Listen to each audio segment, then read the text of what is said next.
Hi, welcome to another Titanium Geek video. I'm Dave. I know it's a game, I'm not gonna play, but maybe you should do whatever you need to erase me. What we normally do on a Sunday is a technical review. This week we're doing a very short technical review. Some news, because we didn't do this week in indoor cycling, what's going on in the indoor cycling or the e-racing world or e-training world, whatever you want to call it, as I'll explain more in a second.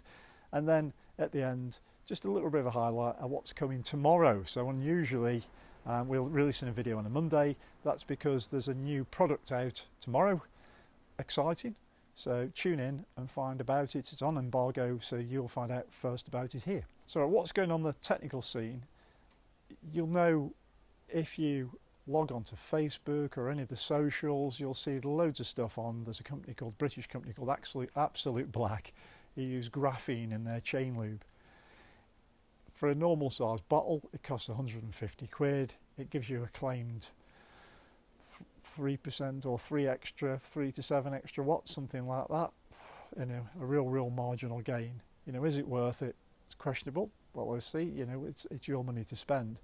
But they also do oval chain rings, and we thought we'd just take a little bit of a dive into it, because what they offer in the spirit of openness is the research to their claims that they make you more efficient. So we had a look at the paper. And as you'll see, in a scientific paper, I'm no scientist, but do a lot of swatting up on this sort of stuff. And what they tell you is you need a big body of people, a representative sample on which to do your testing. The testing was done in Slovenia, which is topical at the moment. 2 leaders of the Tour de France as I speak. So what could change as we're talking on. If you hear any noise in the background, my wife's very busy making cakes, which is very important, as you know, for us cyclists. But anyway, so you need a big body, you need a good distribution of people, representative sample. So it was done in labs in Slovenia on behalf of absoluteBLACK. Normally when you want a scientific paper, you want it to be ridiculously independent. So therefore you always have a bit of an eye on, is it independent because somebody's produced it? And if somebody sponsored it, how many papers were set to one side that didn't give the right results? And as we know, that's called unpublished bias. In other words, you only publish the stuff that works.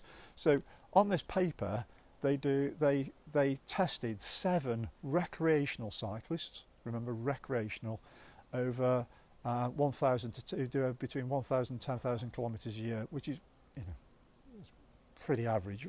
Recreational, how trained are they? And they reckon after a year of using those oval chain rings, because the claim is you can only really see efficiency when people have got used to using oval chain rings, they reckon they're more efficient.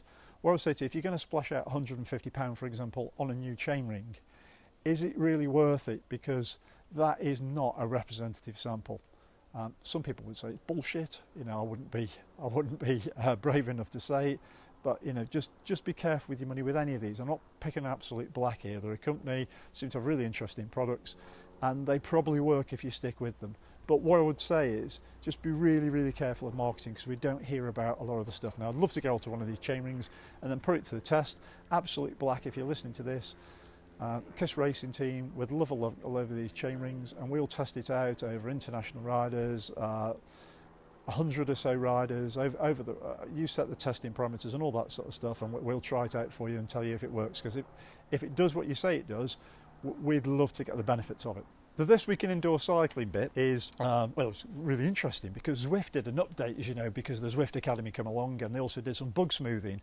But what we got is an attack of the bugs. What is that? And I've put up on the screen here a rant from the guy who was brave enough to go onto the Zwift forums and really have a rant at good old Eric Min and his team, because there were a lot of bugs, particularly it seems if you went on the French course, and particularly if you're using a Windows computer. It was not good. I had bugs myself, even Companion app went solid and then non-solid again. They've done another correction, and the correction seems to be better, but oh, come on, you know, we all get frustrated with computer stuff, and we're all getting used to really stable platforms at work now. And I know this is fun, and we're chasing pixels and all that sort of stuff. Come on guys, really get your dev teams doing proper UAT testing before you release. Let's hope it's all sorted out.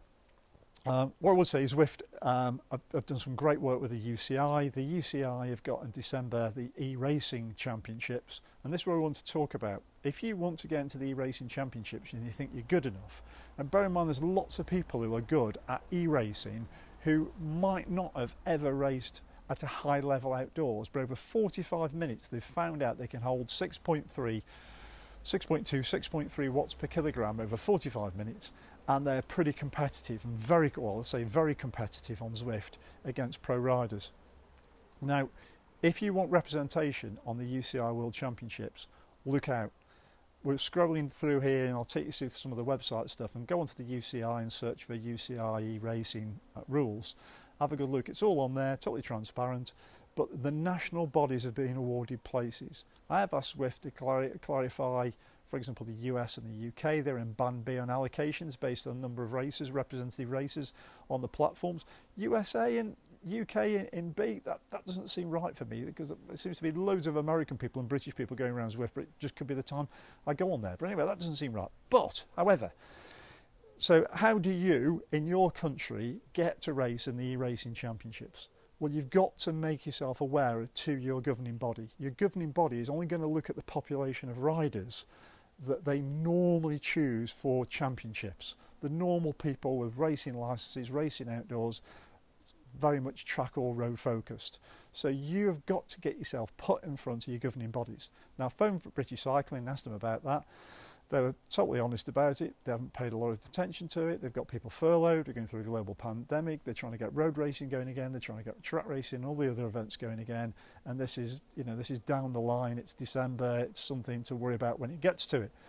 So I would start campaigning with your national body, making yourself aware. You can see on Zwift Power, there's a lot of well-known names already. For example, a good friend Dan Fleeman, who has been a British champion and raced abroad very successfully. I'm sure British Cycling know about Dan, but there could be other British races are in there. So that just get yourself put forward. You really do need to become your own agent if you want to represent yourself in e-racing. Now, on the e-racing front, there's one thing we all like to criticise Zwift about, is the realisticness of the draft. We all know such is the draft that really e-racing on Zwift is just a time trial with a sprint at the end. Never go at the front of the bunch, never go at the back, stay in the middle, sprint at the end. That's it. So, is there a better platform? Now, what I would argue, probably along with a lot of others, is RGT, as far as the draft goes, is a superior platform and at the moment really stable.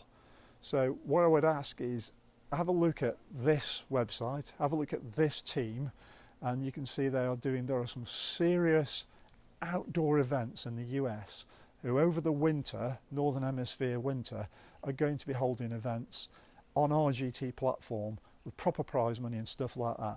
And I reckon it won't be long until a body gets together that does e-racing for cycling on a platform such as RGT away from Zwift with another World Championships, which isn't the UCI. Because after all, do we really need the UCI to govern e-racing? I'm sure the e-racing community can do it as well or better themselves and promote people who are e-racers who the e-racing community know about through streaming, etc., and get them on the platform. So have a look through all that content. I hope you appreciate it. And just a little bonus below, we've dropped the link to a tax video, which is absolutely fascinating, from another YouTuber who takes a deep dive into the bearings on the various tax neos and just shows how things have gone very wrong. So remember, tomorrow, big release of a great new product. Tune back in on Monday. See you soon. Thanks for watching.